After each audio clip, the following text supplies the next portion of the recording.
Donc, on reprend avec la série de TD. Donc, la première série de TD qui sont sur les concepts généraux de sécurité et méthodes de contrôle d'accès. Alors, le premier exercice, c'est des questions de cours. Qu'est-ce qu'une politique de contrôle d'accès? Vous avez vu ça en cours, donc on ne va pas y répondre. Même chose pour DAC et MAC. On l'a vu en cours. Pas besoin de revoir. Alors, expliquer les notions de contrôle discrétionnaire et contrôle d'accès obligatoire. Vous l'avez vu en cours la semaine dernière déjà. La politique de contrôle d'accès dans les systèmes Unix est-elle discrétionnaire ou obligatoire? Argumentez. Je vous laisse. Vous réfléchissez à cette question. Vous avez même pas 5 minutes pour y répondre. Voilà. Donc, on est sur cette question. La politique de contrôle d'accès dans les systèmes Unix est-elle discrétionnaire ou obligatoire et argumentée?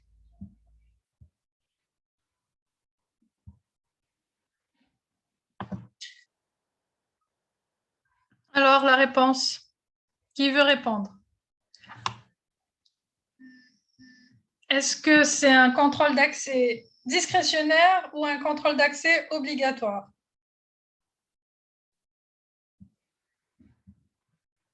Alors, Yacine dit... Madame, discrétionnaire. Discrétionnaire, oui. C'est tout. Alors, vous n'avez pas totalement juste. Vous n'avez pas totalement tort. Tous les deux. C'est discrétionnaire et obligatoire. Donc, il y a certaines parties qui sont discrétionnaires où le propriétaire d'un objet, le créateur d'un objet va pouvoir donner des droits d'accès aux autres personnes aux autres utilisateurs de la machine. Mais il y a aussi une partie qui est obligatoire où tout ce qui est système ne peut pas être les droits d'accès des éléments système ne peuvent pas être modifiés même par quelqu'un qui est root. Voilà. Entre autres. Que signifient les termes sujet et objet dans une politique de contrôle d'accès? On l'a déjà vu, un sujet, c'est quelqu'un ou quelque chose qui va accéder à une ressource, un objet, c'est une ressource.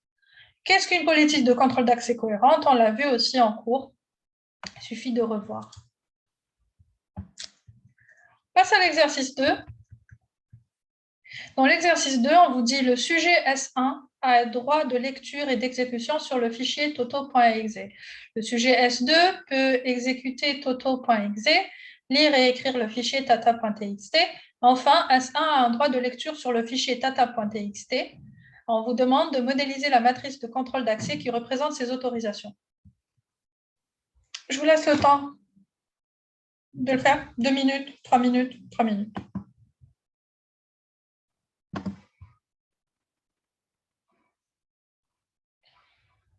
Alors, on reprend. Donc, on a le sujet S1, le sujet S2, et on va avoir toto.exe et tata.txt. Alors, que peut faire le sujet S1? Quels sont les droits? Qu'est-ce que je vais mettre dans la case S1 toto.exe?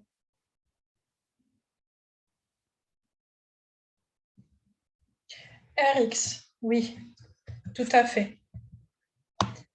Qu'est-ce que je vais mettre dans la case S1 tata.txt? R.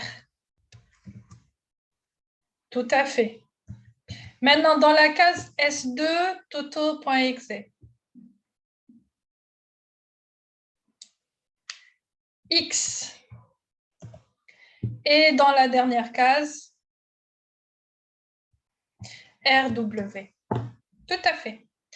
Et c'est comme ça qu'on remplit la matrice. Madame, oui. Madame, j'ai pas compris. Alors, je vais reprendre en lisant l'exercice en même temps. Le sujet S1 a un droit de lecture et d'exécution sur le fichier toto.exe. Donc, S1, sur le fichier toto.exe, va avoir lecture, read, exécution, X. Ensuite, le sujet S2 peut exécuter toto.exe. Donc, S2 va avoir le droit X sur l'objet toto.exe. Ensuite, il vous dit lire et écrire le fichier tata.txt. Donc, ici, il va y avoir le droit R, read, et le droit write sur tata.txt, RW. Enfin, S1 a un droit de lecture sur le fichier tata.txt. Donc, il n'a le droit que de R, read, sur ce fichier. Alors, c'est... J'ai compris. Merci beaucoup, madame. Je vous en prie.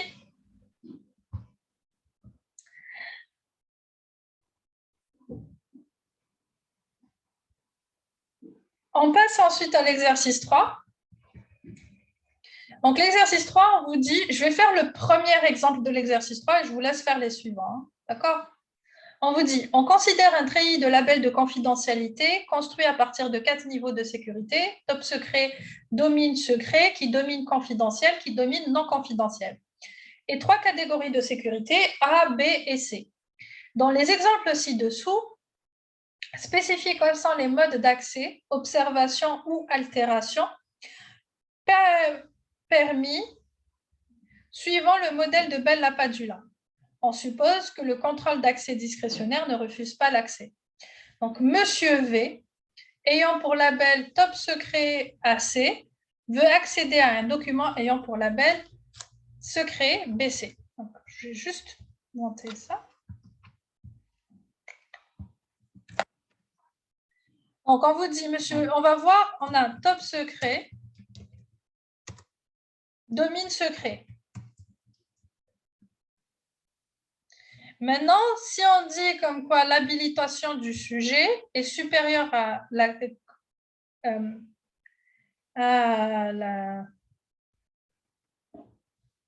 oh, j'ai oublié le mot. Alors, on a habilitation et... Bon, je ne me rappelle plus du mot. Le truc qui correspond à l'habilitation, mais pour les objets. Ça ne s'appelle pas des habilitations, ça s'appelle autre chose et ça commence par un C. Vous allez le revoir en cours. Je ne me rappelle plus du mot. De toute façon, ce n'est pas un problème. Donc, top secret, domine secret. Merci. Classification. Merci. Donc, l'habilitation de l'objet, l'habilitation du sujet domine la classification de l'objet. Ça veut dire quoi? Ça veut dire qu'on n'a pas encore fini. Mais à partir de là, il serait possible de faire peut-être observation, lecture. Peut-être. Il faut continuer avec la deuxième partie pour savoir si c'est possible.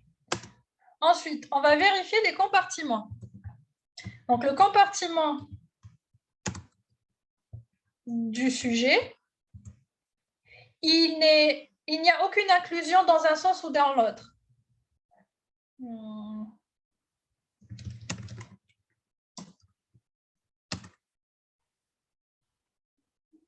Avec un B, C. Ça veut dire quoi? Si aucun des deux compartiments n'est inclus dans l'autre, ça veut dire que rien ne peut être fait.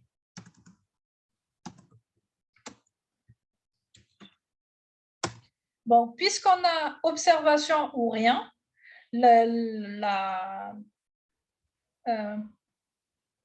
l'intersection entre les deux, c'est rien. Donc, monsieur V ne peut rien faire sur ce document, ni observer, ni modifier, ni altérer. Donc, ni lire, ni écrire, rien. Pour qu'il y ait possibilité de lecture, il faudrait que le compartiment, celui-là, soit inclus, donc les compartiments de l'objet soient inclus dans les compartiments du sujet.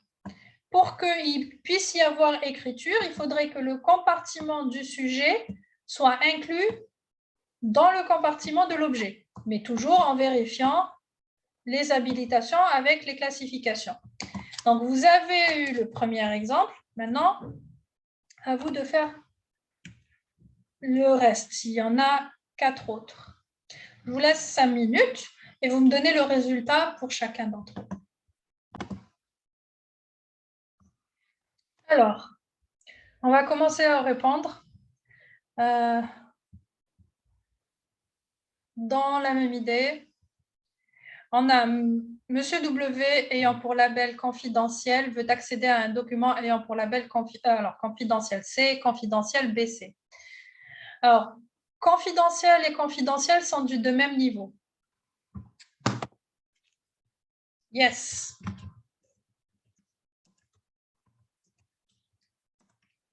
Ça veut dire quoi? Ça veut dire que si le reste est bon, il aurait le droit d'observer,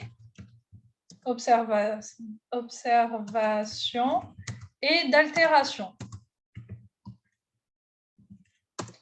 Maintenant, on va voir les compartiments. Ici, c'est les compartiments du sujet qui sont inclus. On va essayer de retrouver le simple symbole d'inclusion. Est-il là? Non.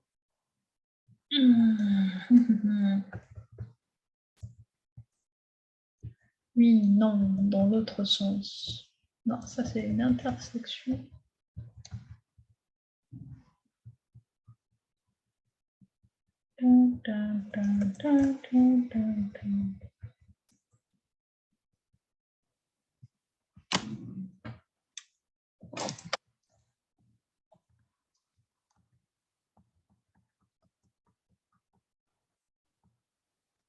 Où es-tu?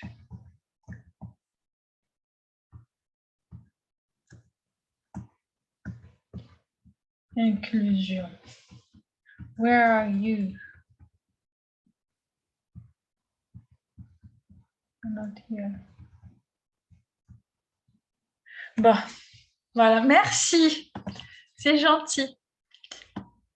On va copier.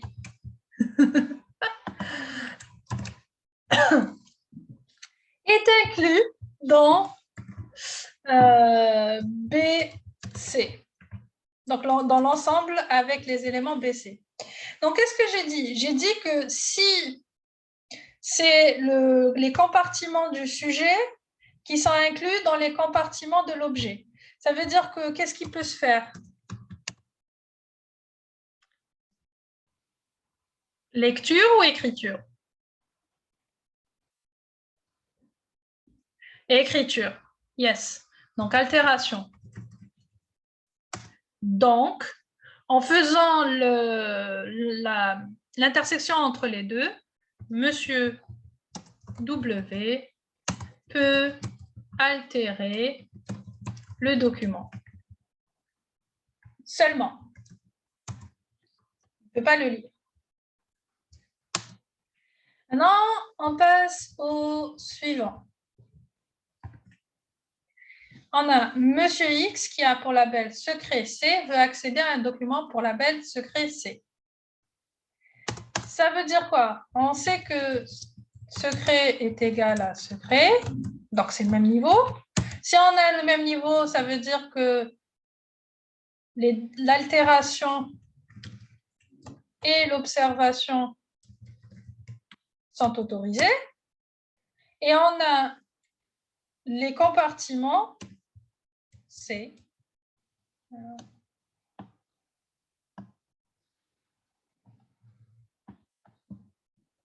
Oups.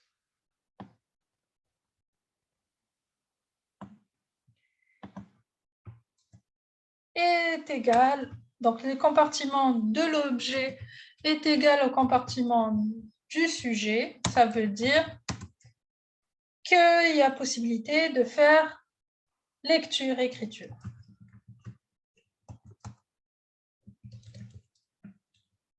Donc, Mr. X peut lire et écrire, peut lire et écrire. Oups. Dans le document. Maintenant pour Madame Y. Alors, quelle est la réponse pour Madame Y?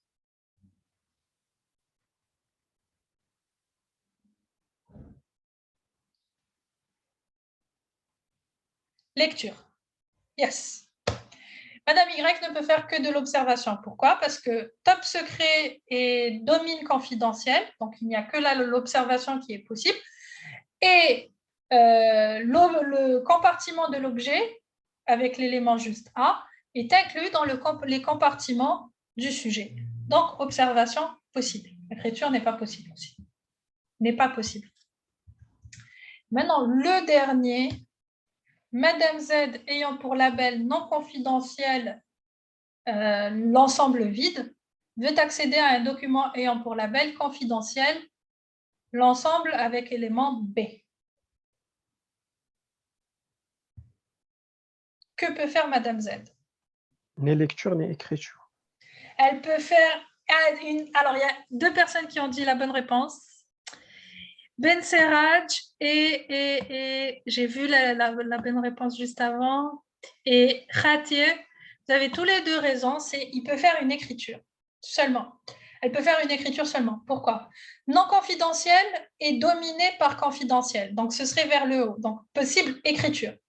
Maintenant, l'ensemble vide est inclus dans tous les ensembles. Donc, le compartiment ici est inclus dans le compartiment de l'objet, donc il y a possibilité de faire une écriture. En faisant l'intersection entre les deux, on se rend compte comme quoi Madame Z peut écrire dans le document. Elle ne peut pas le lire, mais elle peut écrire dedans. Alors, je vais juste expliquer l'exercice 4. Et on s'arrêtera là pour aujourd'hui. On laissera l'exercice 4 et 5 pour le prochain TD.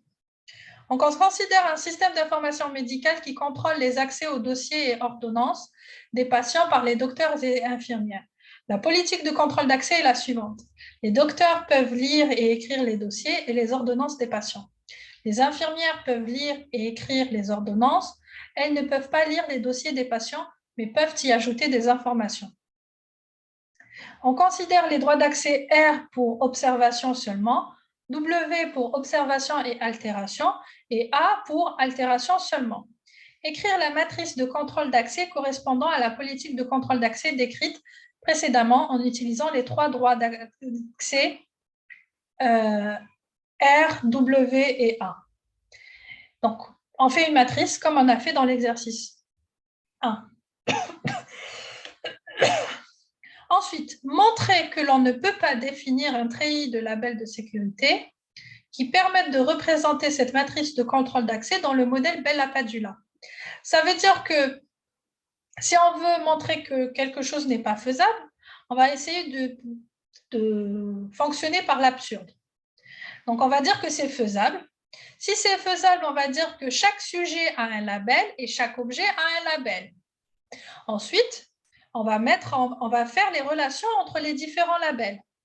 Et on va voir qu'il y aura quelque chose qui va dire qu'il y a une contradiction. Voilà. Et puis, dernière question, quel autre modèle de politique de sécurité serait bien adapté à cette politique selon vous? Je vous laisse, vous pourrez y réfléchir pour la semaine prochaine.